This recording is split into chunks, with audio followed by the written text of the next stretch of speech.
days, and so we are getting the snow tonight. So very exciting. So I guess this is the last thing that this college will be doing for a couple of days, but very exciting.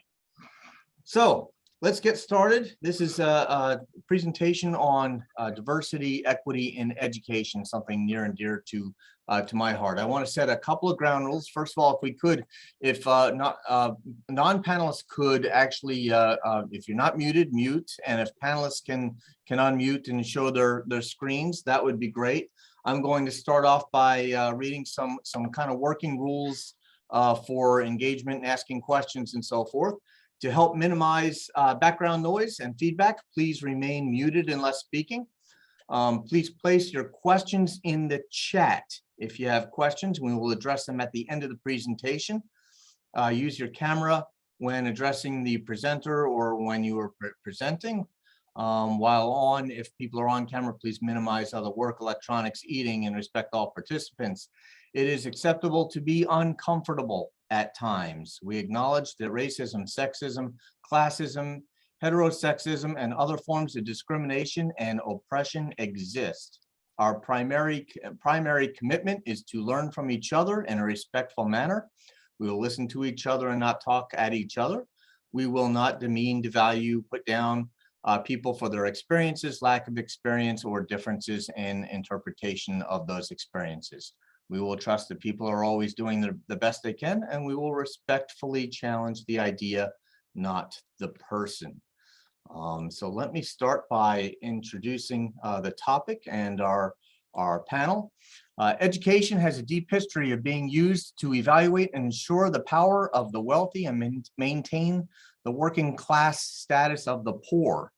Prior to the American Revolution, the development of institutions of higher learning in America was forbidden without the charter from the King of England himself. Most founders recognized the importance of education and did not abide by this policy until they were set free from the crown after the Civil War, at which time they freely gave the right to establish institutions of learning to the states.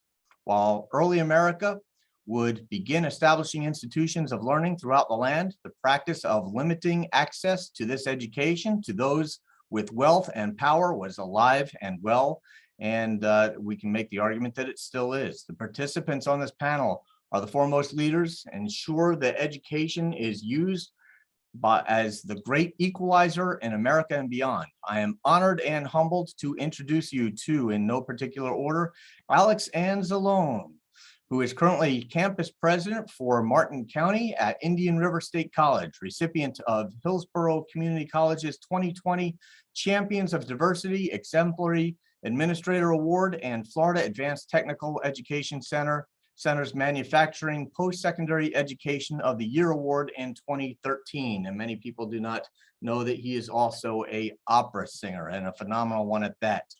Dr. Truman Hudson Jr. is a social economist, author, educator, and community builder who has co-designed curricula and programs for diverse student populations at Wayne State University. His community building efforts have yielded over $968 million in resources for various educational and community economic development projects. Please welcome Dr. Hudson. Dr. Dale Nesberry, 2021 Muskegon Beats Living Legend Award winner and president of Muskegon Community College, author of 3 books and over 30 academic papers, primarily in the areas of finance, technology, and policing, and also a phenomenal musician himself. Chris Rutherford is acting director of community mobilization strategy for the Michigan College Access Network. Chris has dedicated nearly 30 years to working in education, most recently working at the Campaign for Black Male Achievement, where he co-led their national promise of place strategy as well as their high school excellence initiative.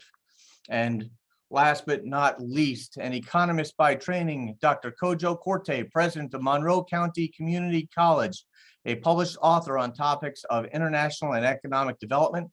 Kojo Korte is single-handedly building a school, orphanage center, medical center, and safe haven for single moms in his birth country of Ghana. So welcome, panel, and I am honored and humbled to be before you. I will start. We have a series of a couple of questions to go around, and we will go in no particular order, just the order that's on my screen, and give each of you an opportunity to spend about up to 5 minutes answering the initial question. Please introduce yourself and address what you see at the present, as the present challenges regarding equity in education. And Dr. Dale Nesberry, if I may start with you, sir. Yes, sir. Thank you very much, Dr. Behrens. And before I get started, I should note that Dr. Behrens is also a phenomenal musician himself, vocalist, performer extraordinaire. So let me be brief. The challenges that I believe that we face today are manifold, and they are what they are because in this nation, from my perspective, we are going backward, not forward. I'm viewing a picture, and I might, if I can grab this shot for you. Let me see if I can share my screen for a moment here. Okay, here we go. Share screen. Now, that is a picture of Ruby Bridges now, and Ruby Bridges in 1960. And I think most of you are probably aware of who she is. Just as a child, was one of 3 students who integrated an elementary school in New Orleans, Louisiana. And the picture on the top is Ruby Bridges now. So if you take a look at her and think about it, she's not that old. The picture below is 1960. We are exactly the same age. We're both 67 years old. And some of the things that she went through are close to my heart, close to my experience, in some ways exactly the same. So when we wonder why some of the issues that we're facing now it's because we are, I think, as a nation, looking backward, not looking forward. And you often see pictures of Ruby Bridges, I should note, in black and white, and I think specifically because there's an intent to make it seem as though that was a long time ago. You know, it wasn't in my lifetime. It just doesn't seem like it was that far ago. So basically, the challenges that we face in higher ed are the same challenges that we faced as a nation, and we have some significant issues to address. Now, let me spend just a moment about my background, then I'll come back to a couple topics I'd like to touch on, and then I will finish. So by way of background, I've been president of the Muskegon Community College for 13 years. Actually spent some time in Southeast Michigan at Adrian College as academic vice president, where Dr. Behrens and I first met. I was there for several years, graduate program director at Oakland University for 12 years, was a department head with the city of Boston, Massachusetts for 8 years, and worked in data analytics before that for, I guess, 8-10 years or so. So that's my career. And over that span of time, in my first positions, we were seeing the nation passing laws, case law, moving forward in the areas that we face so desperately today in terms of discrimination. And those are being attacked on all fronts. And I know some of my colleagues will touch upon those, but I will say this, that the major issue to me is we're being driven by demographic change in this nation. Within 20 years, this nation will be a minority nation by population, all age groups, all parts of the country. And that's terrifying to some people. And unless we as an education sector figure out a way to address this effectively, we're going to have issues for years to come. So no, that's about 5 minutes. And Scott, I'll stop at this point and turn it over to the next speaker. Thank you, sir. Chris Rutherford, you are next on my screen. And thank you for joining us, sir. Thank you so much. I'm going to get this this mute button correct one day in my life before this pandemic is over.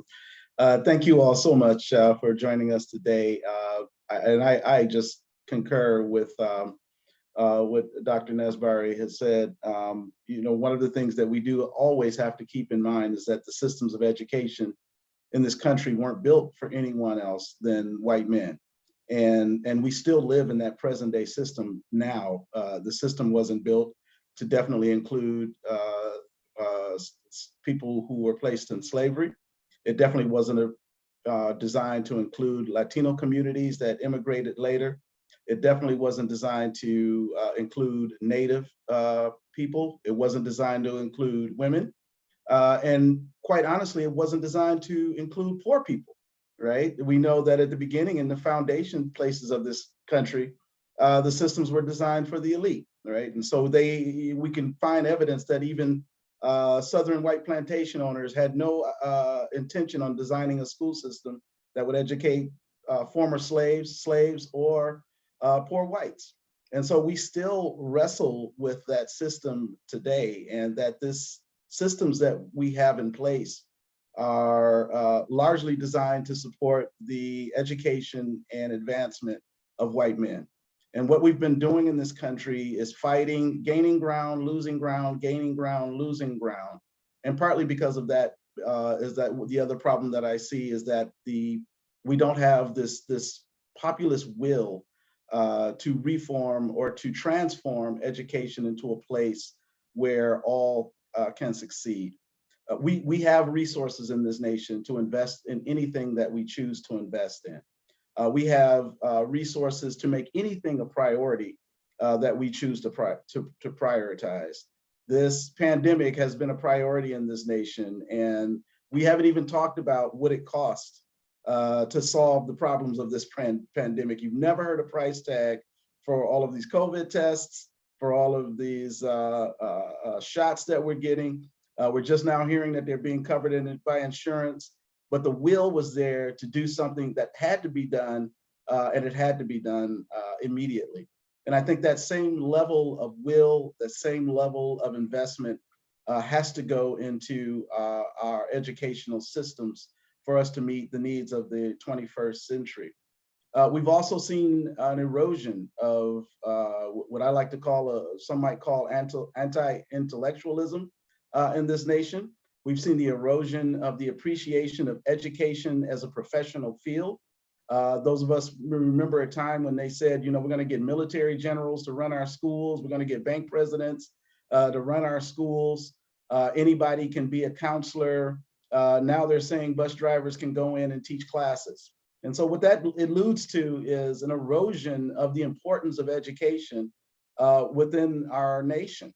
We know that that education was built to, the educational systems were supposedly built to train a population to ensure democracy. And we're slowly, if not, should I say, take away slowly, it's becoming more rapid, I would say, particularly in the last decade or two, this erosion of the importance of education, within our nation.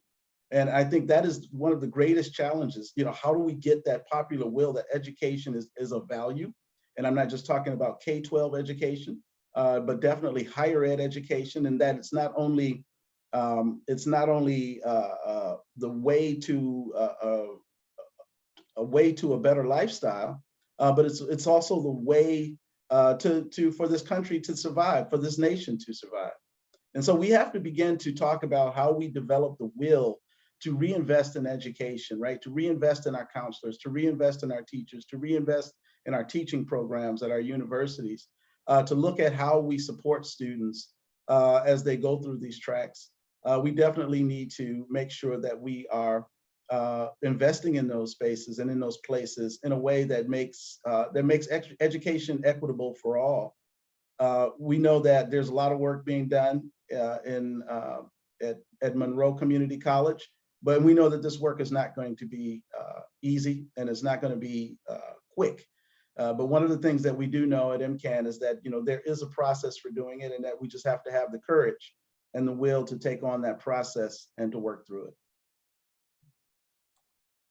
Thank you, sir. Well said. Dr. Hudson, welcome. Thank you, Dr. Behrens. And also thank you to Monroe County Community College for having me out to participate in this most valuable conversation. Just a quick snippet of my background. While I spent the past 30 years engaged in community economic development and education instruction, one of my mentors had brought it to my attention at least 13 years ago. He said, Truman, you raise millions of dollars and still no change. If you want to see change become sustainable, teach the kids community economic development. And that's been guiding me in a lot of ways, and not just in my research, but also in my practice. And how do we pass the mantle to the younger generations when we don't even include their voices in developing the instruction and the curricular practices that teach to all students? Currently, we have a top-down approach, or father knows best, or elders knows best, or as been stated in this conversation, to a patriarchal disposition that people in systems know best, but we're not even talking to the end users of the educational experience and getting them involved in how to reshape and reform and transform education. Currently, I've been working on the past 2.5 years with young people and getting their voices around how do we address not just the pandemic, but pre-pandemic, how do we address education in PK-12 as well as on a university level where it meets the needs of the students, the community, as well as the educational institutions. But we have taken the approach where we as educational institutions have created strategic plans. We've gotten resources, as Chris Rutherford stated, and we've not poured that into actually bringing those young people to the table, honoring their voices, and empowering them to be true stakeholders in the discussion. And I'm going to share my screen real quick because I think going back to framing this discussion, 530 years ago, we look at the exploration and exploitation of this country, which was formed by the indigenous people of this land, but it was taken away from them by the Spaniards who were pursuing this capitalistic regime to carry resources back to Europe. But as we moved into the forming of this country 233 years ago, whether it be at the point when the explorers came or when the first slaves were brought over in 1619, we never truly bought into we the people. We the people, in order to form a more perfect union, never truly included, as Chris stated, everybody. And it's unfortunate when we look at everybody, again, we're not talking to the students at Monroe Community, or not saying you all aren't, but just as an example, we're not talking to the students in community college and trying to identify how do we find instruction to meet their needs prior to getting to the college. How do we do that at Wayne State? How do we do that at all these other institutions to make sure that we get this for ourselves and our posterity? And the unfortunate part about the Constitution, I think because it's so grounded in self, I think it really should have been grounded in our posterity. Because if we would have grounded this discussion around our posterity, it would have always been focused on the growth of the nation and not the growth of the individuals who were actually controlling the land, labor, capital, and entrepreneurship. And the other thing is when we look at curriculum, more specifically through the lens of history, these faces are missing. And it's an unfortunate part that we've only had in 90 years of the spelling bee in this country, one African-American to win the spelling bee. And then to know that our children, when we look at culturally responsive pedagogy and culturally sustaining practices in instruction, that they don't see people that look like them in instruction. Male, female, gay, straight, bi, black, brown, whatever ethnicity or identity that individuals have. It took us how many years to get a black male to be the president? And we still don't want to talk about that in our textbooks, or having a black female to serve as the first black female in the vice presidency. To know that throughout this journey, we've only had 3 people of color to ascend to the Supreme Court, which is where the policies are, not only the policies are shaped through our Congress, but they make decisions around things that occur in our country, i.e. Plessy v. Ferguson and Brown v. the Board of Education, which also looks at these systems of inequity that have been around. And then when we get into discussion around critical race theory, which tries to unpack these conversations, we have a nation that's divided. And because this nation is divided around this discussion, and there's this pushback around the usurping someone else's history, we can't tell the other part of history that has prevented us from truly moving into our posterity being successful. And when we move into the guiding questions of how can we get there, we need to look at the systems that influence the development of young people. And even if we were to frame this through the Common Core standards, really breaking down history and giving them the power and the tools to own the history themselves, so then it's not being pushed down on them, and they're participatory in this discussion. And this is my last part that I just want to bring out in this discussion. When people ask, does race matter?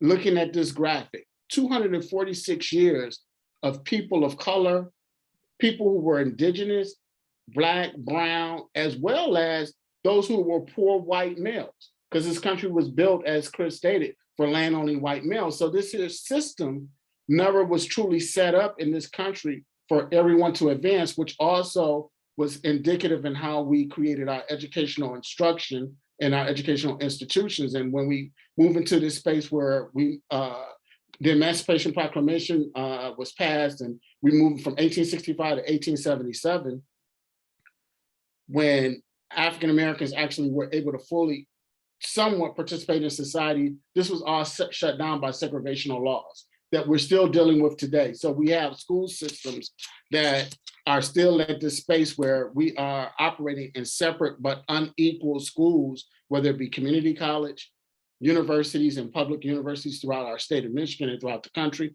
as well as our public educational systems that are throughout the state of Michigan. Thank you, sir. I love that last slide. It really puts it in perspective.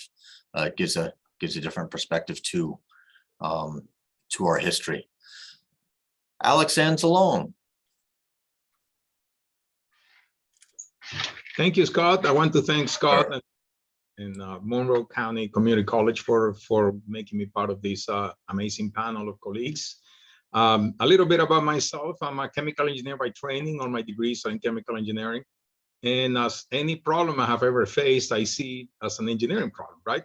We have the resources, we have what the problem is, and that's the definition, and that's the hard part to do. And then after that, you're trying to find solutions. And that's what I've been trying to do over the last over 28 years in higher education after being in industry for a few years. The biggest challenge I see for equity, and I'll explain a little bit about it, it's representation. And it's not only to have somebody that looks like you, has the same physical shape, the same age, the same religion, the same color. It's more that can understand where you're coming from. What are your needs? In the end, equity is trying to set up a level playing field so that the students can succeed on their own merit, right? But it's, you know, as they say, trying to teach a fish how to fly, that's not going to happen no matter how hard you try. So the fish doesn't have what it takes to fly. So what do? Well, we put it in a fish tank that has wings on it and in an engine, and now it can fly, right? We can help the fish fly. One example, something that is very near and dear to me. I'm not a veteran, but I've always struggled to support our veterans. And in my current school, my president is a veteran. And we just inaugurated a Veteran Center of Excellence. So we're pushing hard on that regard. Is, for example, having veterans teaching in the classroom. Who can better understand the struggles that the veteran sitting in that classroom go through than a veteran that has been there himself? And like that, people from the same religion, people from the same culture, the same way of thinking. So to me, representation is the biggest challenge. Once you have the person that can relate to some of your students, right? Because nobody can be everything to everybody, or the person serving them at the front desk, or the person, you know, around the school, the president of the college, is somebody that can understand what their needs are. Then the person can identify what can I do to help my students to succeed. Now, also, when you help students succeed, no matter what specific group you're trying to target, you're helping everybody.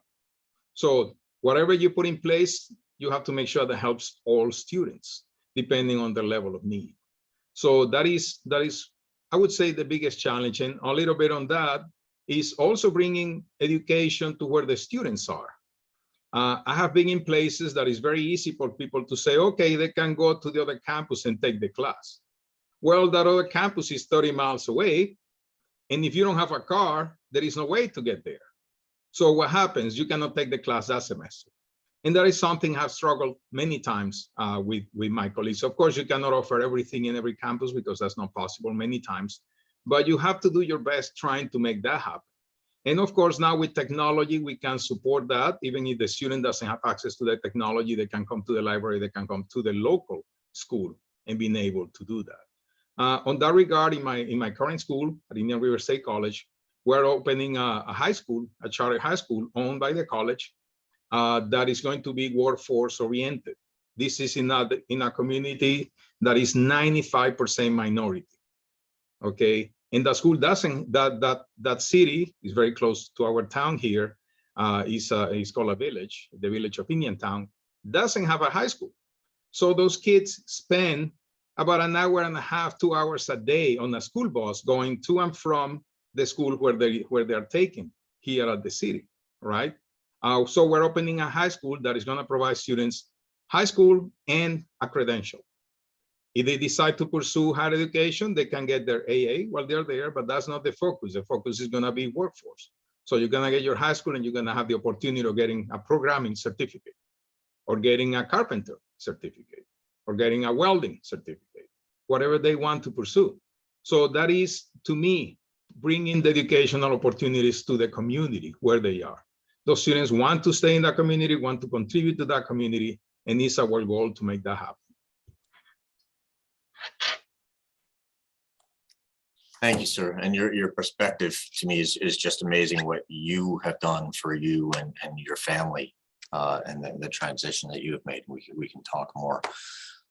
Thank you. President Kojo Korte, and just a phenomenal presentation earlier today on the work that you are doing in Ghana, building a school truly single-handedly is just phenomenal. So I turn it over to you, sir.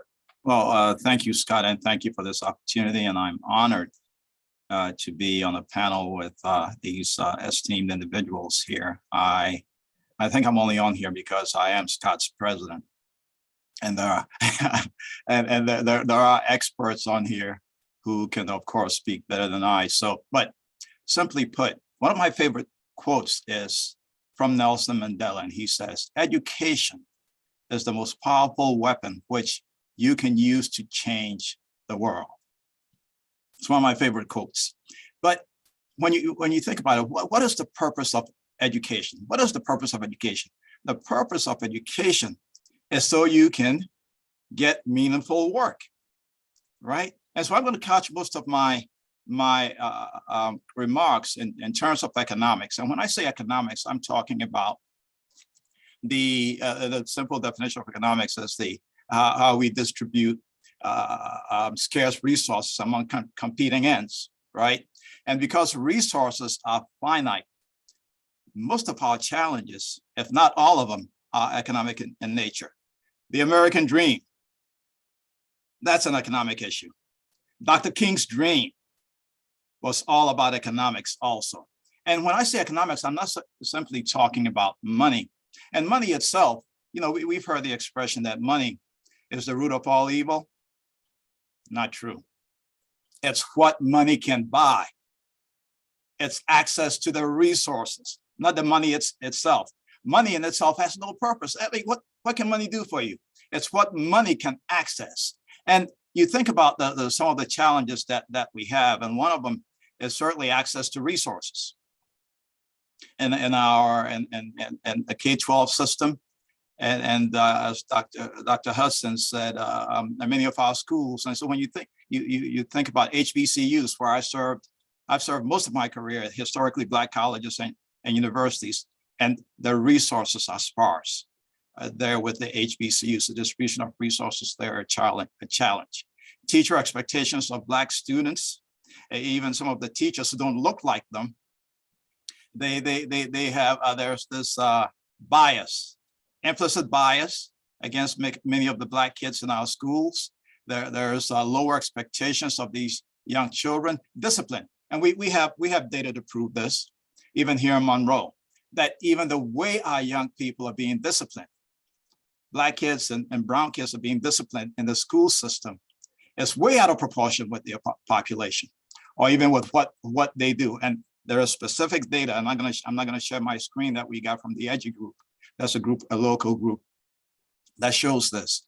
A higher student to counselor ratios is another challenge that we have. So I think the basic issue, though, is the expectations of our kids and the resources.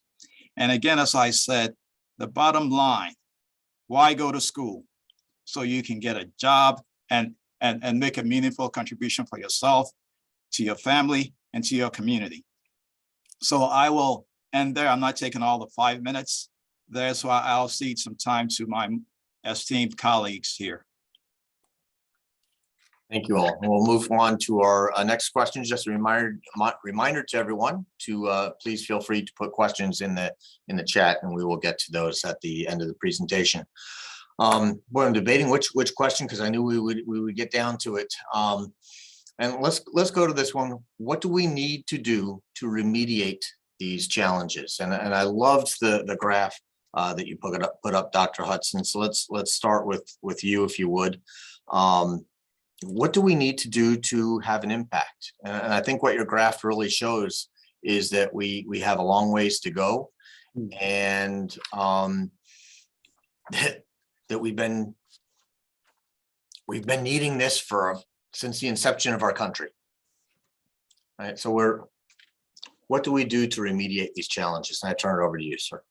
I think what we're doing right now is to start those courageous conversations. And I appreciate the way you open the conversation by giving us ground rules. So I think that as we continue to have these conversations, that we set up these ground rules and that we abide by those ground rules, whether you're on the left or on the right, that we recognize that it's not personal, it's for the greater good. Also, I think as we have these conversations, that we need to be inclusive, as I stated earlier, of all voices. So we need to be intentional about not just bringing the student council from high school to the room to say they participated, but really engaging them and training them on understanding the processes and the systems that they're going to inherit when they become adults. It's funny that when we go back to this conversation around capital, and I'll just share a little. I have a bias because I have a company that all of my children have worked in. So before they went to college or before they graduated from high school, they've all interned at my company. So they understand the value of having voice, how to create programs, how to get engaged in society, and how to have a voice around the issues that not only matter to them, but to other people. So they understand service. Not all kids are given that opportunity, and not all kids have access to that type of social, economic, and political capital at home. So for everybody that's on this call that has access to that capital, I think that it's important for us to all leverage our capital to bring the young people to the conversation. If nothing else, not just bring them, but train them so they can go over to Africa and go to other countries and other communities and be a part of redeveloping those spaces. But more importantly, how do you redevelop these spaces locally? And I'll end with, when we do market research, we always call and ask the customer, how was your experience? But we don't ask the young people, how was your experience? We just keep giving them the bad services. There's a problem. But the solution is engaging them and everyone in these type of conversations, ongoing, and being willing to hear the things that we may not know, because they grew up in a digital age. So there are things that they may know that we may not know, or be more willing to take risk at addressing. Great. Thank you, sir. Dr. Anzalone, turn it back to you. Thank you. So what can we do about it? Expanding a little bit on the topic that I started before. For example, in my previous campus, that used to be Scott's previous campus, right? I hired the first Chinese American full-time faculty that campus had ever seen. That's a campus of 15,000 students a year. And we had never had one. Now our Asian American students identify with somebody in the campus. It's somebody very different from the faculty they have had before. The leadership team, when I was there as campus president, I was Hispanic. I hired an African-American dean, amazing job that she did. And she left as soon as I left because of everything. And then we had another dean that I placed, a white and a white person. So we had 2 males, 2 females. We pretty much, and it's not that I'm doing it on purpose just to have percentages. These are the right people for the job that happen to match our makeup in our campus. So when we have an event and we're standing up there, any of our students identifies with us and they say, I can be that person. The other thing I always do is encourage especially my minority faculty, to go and talk in the high schools and middle schools when there is the opportunity to do that. In Hillsborough County, they have the Great American Teaching. I know that's a national trend in many places. And who are the kids that approach when I go personally, right? Who are the kids that approach at the end and want to learn more about being a professor, being an administrator, getting a doctorate in engineering, being an engineer? Who are the kids that are going to approach me? The Hispanic kids, right? They see somebody like them. And that is the same when, you know, my African-American or my Asian American faculty go to the schools. So again, and it's not only a matter, okay, I see somebody like me. No, it's somebody that can understand my needs. Once when I was president there, I had a student come in that had a problem with the faculty and came and he asked me, you're the president here? I said, yes. And he says, yeah, but you're Hispanic. So the fact that a student said that was hurtful to me, right? He couldn't believe a Hispanic could be president of that campus. Why? Because they haven't seen one, right? There are many out there, but not in our school. In our previous school, I was the only Hispanic in cabinet. In my current school, I'm one of 2 Hispanics in cabinet.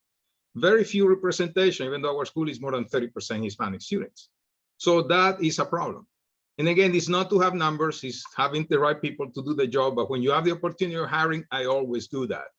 I have hired, you know, transgender people in our front desk. Guess what? When a student that identifies with that person comes in, they feel relaxed. They're more open. They are happy that they are here. They feel welcome because there is somebody behind the desk that can serve them. And I try to do that everywhere I go. I try to make the group as diverse as possible. People from different political views, same thing. Because again, we have to serve all students that come through our doors. That's the beauty of community colleges. And that's why we're in this industry. Thank you, sir. President Nesberry. Thank you, sir. Again, I'll be straightforward in terms of what I believe we need to do. We need to, as I share on campus and wherever I am, I assure that we need to build our own table. Instead of waiting for someone else to change their mind or their approach to how people of color, people in protected classes may uplift themselves or hope someone else is going to, that may happen, it may not happen. So we need to take the bull by its horns, and whether or not, especially if you're in a presidency or any leadership position, you have to take some chances. You have to assume that perhaps you may not be in this position based upon the decision that you make that you know was the right decision, but others may hold that against you in ways that would cause you to have to leave your position. Again, I'm in year number 13, and college presidents, depending on what data you review, range from less than 4 years of tenure and up to about 6 years. So I'm well past twice the upper end of what one might consider to be tenure for a president. But I mean that's who I am. That's how I'm built. That's what I do. So building our table in this particular community, we put our money where our mouth was or is. We spent $20 million on a campus downtown Muskegon, which was actually a very nice area, but there were so many people who were afraid, frankly, to go there because it was in a Black community. They didn't want to go there. It's dangerous. I'm going to be shot if you take a if you take a look at the crime rate. Again, I'm the former research director for the Boston Police Department, Boston, Massachusetts. I run the numbers. I have to know what I'm going to do before I do it to a high degree of certainty. And we knew that that was going to be a good location. And more importantly, our business community knew that. They were asking us to locate a facility in that area because we needed a kickstart. And this is going back 8-9 years ago. So $20 million later and 110,000 square feet later, we have an engineering building, advanced manufacturing building there that attracts about 1,000 students per week. And I'm not sure how many people are employed there, but there were coffee shops, there were other businesses, say additional hotels and so forth, waiting for that kind of investment in our community. And yeah, there were a lot of people who didn't want us to do that. And, you know, I mean, I grew up there. I mean, I lived in San Diego, Denver, Boston, Metro Detroit, and this is my home. And I was not so concerned about whether or not people liked the decision, because you can't go through life being someone's friend or everyone's friends, but you've got to do something that's going to be the right thing for your community. And that's what I felt needed. So of the 55 million we spent, 20 million dead center downtown, close to thousands of people of color who could literally walk to our campus, which is our downtown campus, which is about 5 miles from our main campus, which, by the way, is the only community college in the state with a golf course. So that tells a little bit about what kind of campus it is. It's beautiful, stream flowing through the middle of it. I mean, it's just gorgeous, but it's not where most of the people live. So as one of my colleagues noted earlier, that you have to go to where the students are. We've spent a lot of time, at least in higher education up until very recently, trying to build our communities so that students are college ready. We have to be community ready. I mean, Kurt Darrow is the CEO, or I think he's the board chair for Lazyboy now. He was on the board of Adrian College when I lived down in that area. And yeah, if we went to Kurt Darrow and said, you know what, we want you to get all of your employees prepared to come to our college and be able to navigate Adrian College before you come to our college, you would have laughed and going across the street, Siena Heights, or going to UT or someplace else, because we weren't doing what he needed for his employees. So as a sector, we have to do that. And specifically for this conversation, if we're avoiding people of color because we are afraid that, run the numbers, look at the statistics, see how dangerous our communities are, see how dangerous communities that are not of color are. And then you'll understand that that's a straw man argument. So yeah, I say, put your money where your mouth is, and not just a little bit. I mean, millions of dollars, major infrastructure. Let the community know that you mean business, not that you're going to talk a good game and have another focus group. Thank you, sir. Mr. Rutherford, I turn the floor to you. Great, thank you. I really appreciate what everyone has offered, because they fall right in line with where I think we need to think about and look at going. Frederick Douglass said that power concedes nothing without demand, and never has and it never will. And I think that as we are looking at, where do we go from here? In the long term, we have to develop once again, the will to lean on our legislation, to lean on the state policymakers to say that education is an investment that we need, not only for moral reasons, because it's the right thing to do, right? But because of the economic solvency of this state. If we don't have the workers, businesses will simply not come here. So if I can't appeal to your moral, let me appeal to your economic.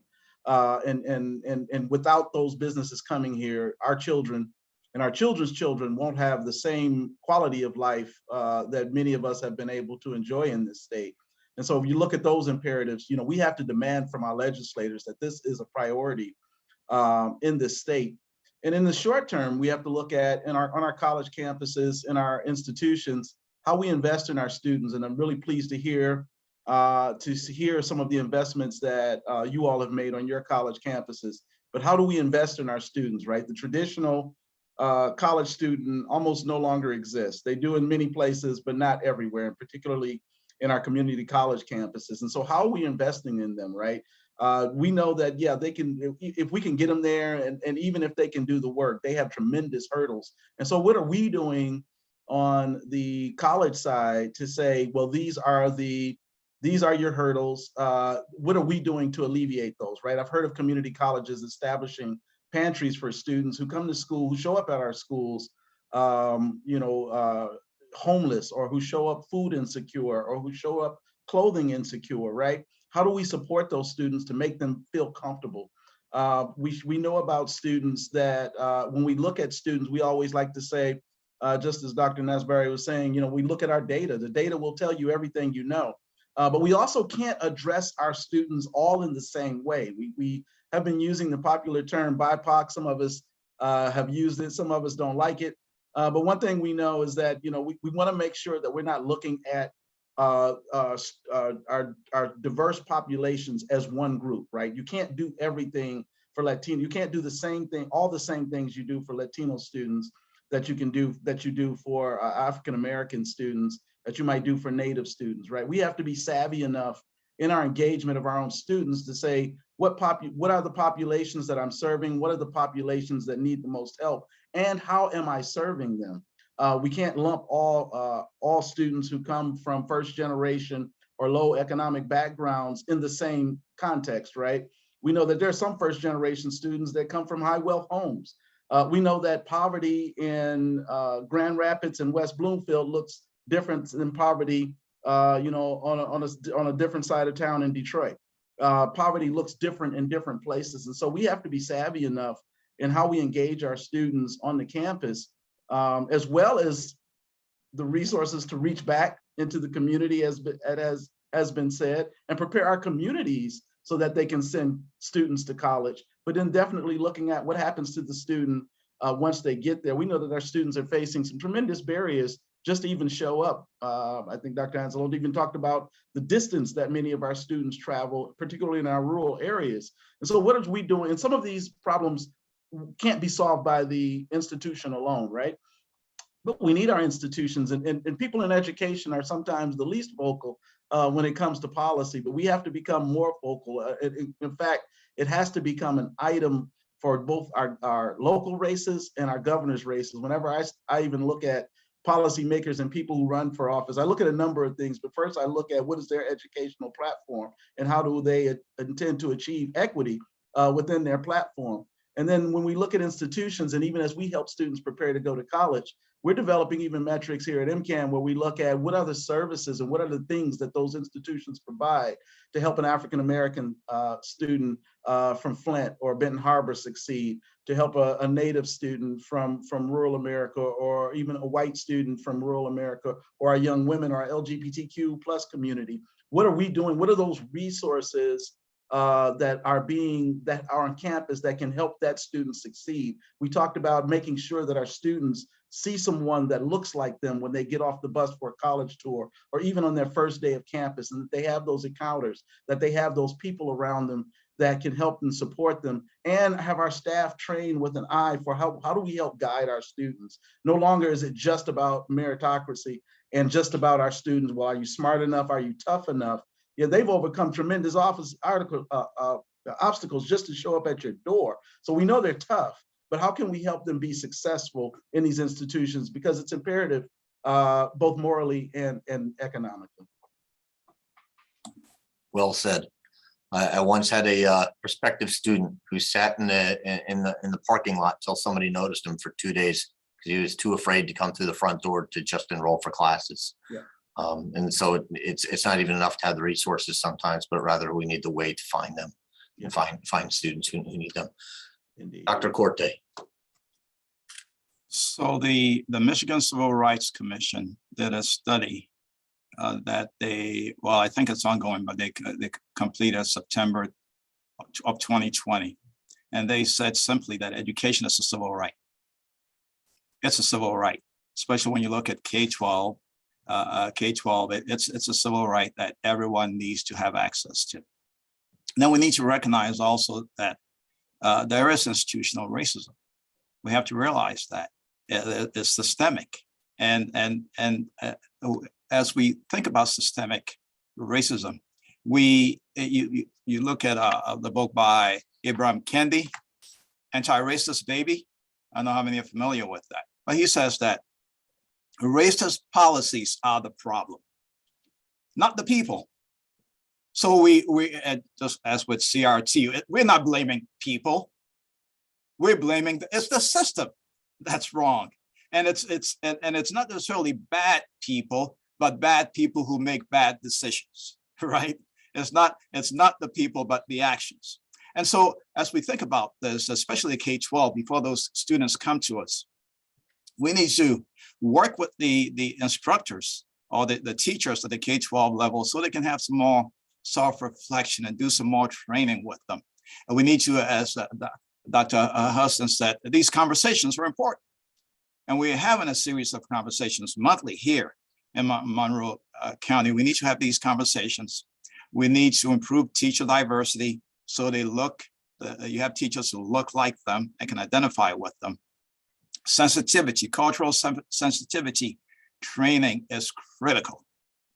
It's critical because a lot of the teachers who don't look like some of these kids do not understand these kids. And so that's certainly important. Now you think about removing some of these barriers, and Dr. Anzalone, you mentioned the taking the classes to that particular area. What we're doing here is doing something we call direct college, which we started maybe 7 years ago. And that is where we're taking our college classes to the high schools. And we're teaching these college classes at the high schools because there are transportation barriers. And not all those kids could get here. Somebody said, well, they could cut through the cornfield. Yeah, the problem is the cornfield, right? From Monroe High. The problem is the cornfield. So removing that barrier, removing barriers of mental health. We're going to have mental health counseling on campus. Scott, you've been at the forefront of that. Food pantry. We have a food pantry on campus now, and our students have access to that. So how do we remove all these barriers for our kids, and how do we train these instructors at the K-12 levels to be more sensitive to kids who do not, to students who do not look like them? And along with that should be that commitment to equity. We need to work with them. We can't sit at, and I always say, we cannot sit at this community college, being the only one here, only college here in this county, and expect the teachers in our community to do what we expect them to do. We have to lead these efforts. So we're leading the conversations. We're going to lead the training efforts. We're going to go into our community and work with these teachers to take them from where they are to where they need to be. Why are they disproportionately disciplining the Black and brown kids? Do they even know what they are doing? So how do we get into that point where they know better what they're doing? And the inclusive curricula, including books. And one of the things we want to do is to get this book, Anti-Racist Baby, into every school here in Monroe County at the kindergarten level. And it's a darn good book. There's a study manual or a teacher's manual that comes with it. It's some of what we're going to do to bring about change in our community.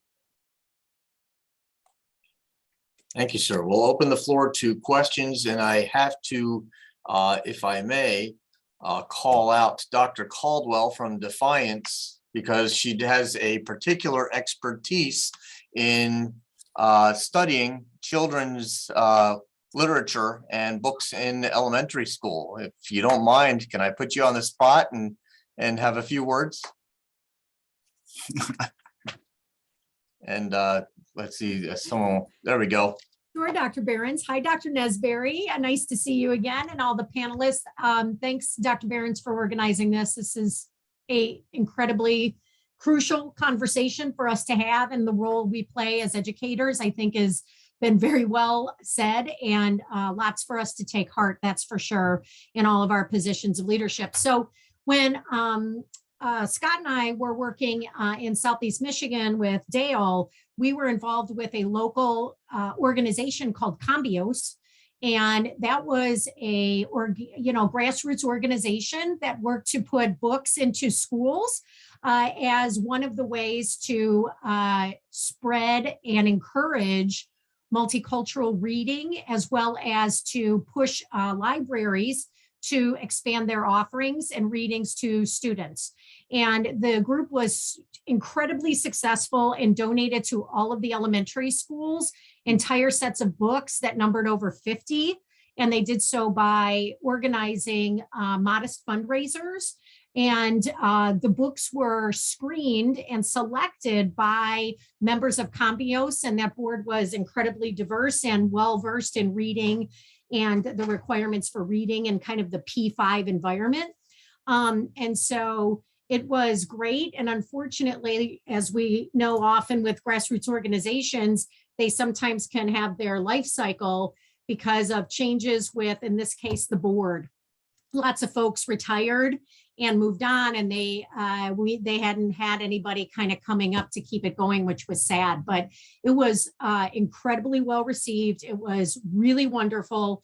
And we were recognized as one of the 5 finalists in the state of Michigan for our work with this organization, with the Jimmy and Rosalind Carter Campus Community Partnerships many, many years ago for it. So we have all that information, Scott, still, like I have all the list of the books and everything, and I'd be happy to share it with anyone who might be interested in picking up on some of their good work, and certainly give credit to all those folks who did that work all those years ago. They did all the hard work. We just used our college students as readers to go out and read the books and lead discussions and activities with kids who are in the P5 range of learning.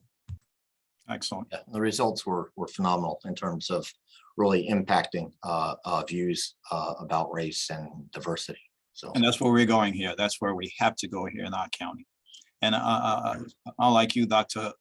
Angelo, in our county is actually the opposite. Well, you mentioned a campus that's 95% minority or BIPOC. Here we are 95 or 94, 95% majority, if you will. Not very much diversity here in Monroe County.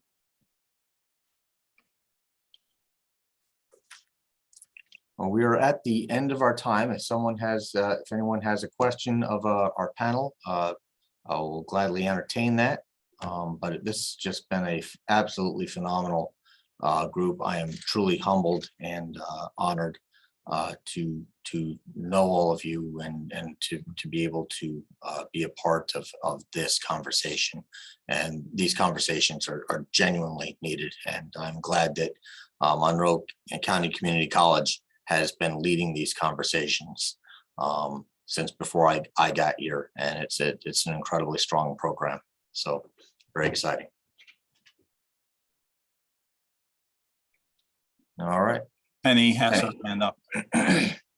Yes, we have a comment in the chat room from Terry Kovac.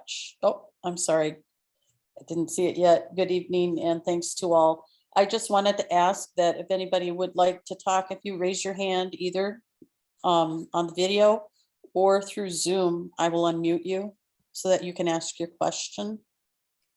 And I understand that aside from Damaris, there are some students there from my alma mater, Morgan State University. So welcome, all my Morganites, all fellow Morganites. My bachelor's and master's degrees are from Morgan.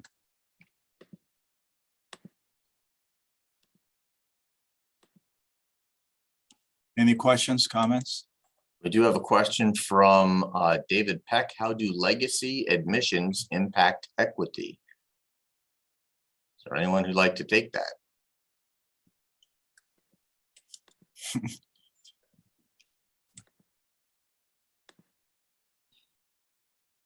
Well, I think when we look at our PWIs, because I don't think that that's an issue primarily within the community college framework, through the PWIs where they have where they're heavily endowed by individuals who are part of industry in various leadership circles on the political side. If there aren't policies in place to ensure that we create this equity strip that people can fly off, then we can't achieve greatness. And I think that institutions like the University of Michigan have found ways to correct it by creating new pipeline programs that specifically address equity through the lens of income. So they have a new program called Go Blue. I forget, it's a Go Blue type of program where students can come from anywhere in the state of Michigan, as long as their family household income is less than $60,000. So that's one way in which institutions in our community are trying to address that. Wayne State has a program specifically called the Heart of Detroit Pledge. So if you live in Detroit, no matter what your income is, if you want to go to the university, you can come to the university on a full ride or not a full ride, but tuition paid, as long as you meet the minimum threshold to get into the university. So universities in the state are taking an approach where they're trying to right the ship. But in the past, what we've seen is the numbers have truly tilted towards individuals who had access to capital. So it reduced the numbers of the diverse populations that can truly participate in the educational experiences at those institutions. And Prop 2 would be a good example in Michigan. When Prop 2 passed, we saw the reduction of people of color, people from various economic backgrounds, because Prop 2 said that you couldn't discriminate based on race, class, gender, et cetera, for admissions into university. So those legacy policies still usurp those processes, which limited individuals' access. But we're making headway to go around those right now. Thank you, and well said. And just for everyone's foundational knowledge, legacy admissions policies are basically geared towards ensuring that the children of alumni are admitted prior to others. So good answer. Thank you.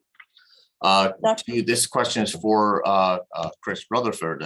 Can you speak to the 60-30 efforts in relation to advancing minority students to post-secondary? Absolutely. Our governor has adopted a 60 by 30 initiative, which means 60% of Americans, Michigan residents having a post-secondary credential or post-secondary degree or high value credential by 2030. And you know, this is not only wise and smart, it's necessary, as I mentioned before. If for nothing else, it is an economic imperative for this state. Not to mention is that, you know, people's lives are just, we know that people's quality of life can be better with an education. But we definitely know that if we don't reach this goal, that Michigan will be in will be in a worse position in terms of attracting business to the state. And the businesses that are here will not have the talent pool that is necessary for them to advance into the 21st century. And so once again, I said that's an economic imperative, but it definitely speaks to, as Dr. Corte said, you know, one of the biggest reasons we send our kids or we ask our young people to choose an education, and nowadays our adults. And so without that initiative, you know, that is one of the things. Michigan is the only state in the country that doesn't have a higher ed authority.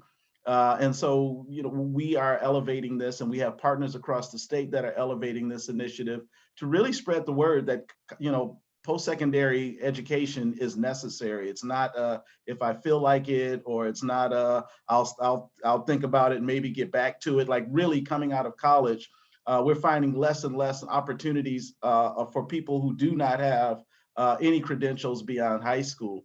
And we know all the data around that. You earn less. We know the health data. People with degrees have better health outcomes. We can spout a lot of different data, but that basically, you know, without this movement in Michigan, we just saw data for the most recent period. We saw some tragic data around COVID and birth rate in this state. COVID deaths and birth rate, for the first time, Michigan had more deaths than births. But even prior to that, Michigan was in decline in terms of just numbers of students that it had. And so it's truly an imperative to make sure that those students that we do have the credentials that are necessary to make Michigan a viable economic state in the future. And then also, we know that we want to make sure that that our state is prepared, and that our young people are prepared for the opportunities that will exist and that do currently exist as we move forward. And so if you are at an institution or a place that hasn't adopted 60 by 30 as your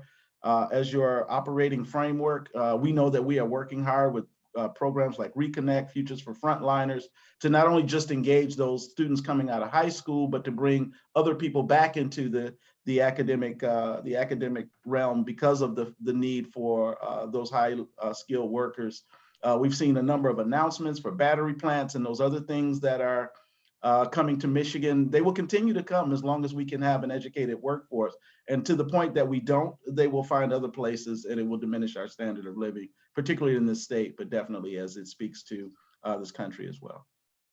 If I could just state that the work of Mr. Rutherford and McCann is really targeted and allowed students who gave up on education the opportunity to come back and to provide supports and supporting their return to education and a better life. We'll ask one. Could I just add one thing, if Yes, sir. I could, real quickly? I don't know how many of you have upward bound programs. So we have 3 upward bound programs here at 3 institutions here. And we have 5 full-time members who are embedded in these 3 high schools. And that's all they do, is they work in the high schools. So they are not directly benefiting the college, but they're in the high schools, helping those high school students who are first generation, underserved individuals prepared to go on to college. That's how important education is. And I know there are a couple other hands up. So Scott, I see Florence and Damaris. Yeah, okay, I'll just go quickly, real quickly. Chris, thank you for the explanation about the 60 by 30. I'm just wondering, is there an effort either by MCAN or some other organization to look at the segment of minority students to see how they were advancing with post-secondary 60 by 30? Or is that being looked at that microscopic level on the minority students, or is it just overall encompassing?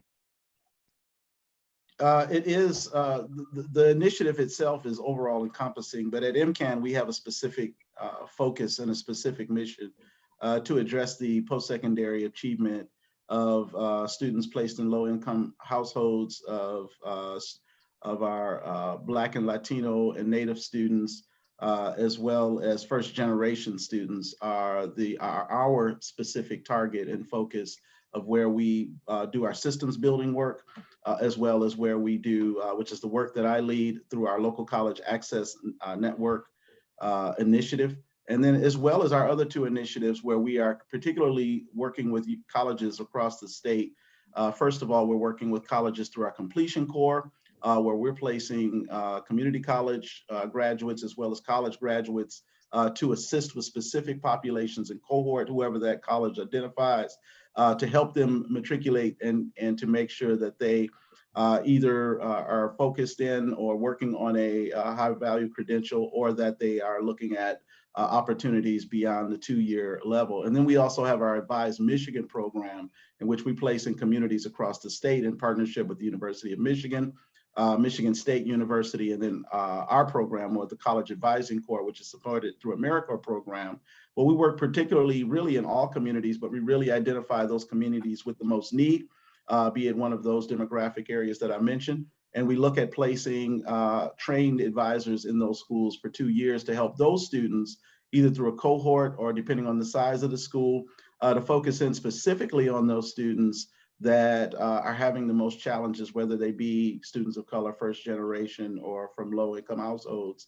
And that we're particularly focused on what are the resources and supports that those students need to help them get into college, and then hopefully be able to connect with someone on those campuses to make sure that they graduate. But you do have the data showing the achievement gaps. You do the Absolutely, all of our data. Right, absolutely. We have that information from your presentation to our county a couple of weeks ago, and we are working on the LCAN. I don't know if you were in that presentation, Florence. No. Oh, you weren't. Okay, Tim Lake and superintendents and several were in there, and Scott is going to be leading that effort with the LCAN that we're going to have going here. And that is the hardest part, is to get people to disaggregate their data, especially in communities that are in some type of, could be affluent, but have some students that aren't, or who are struggling.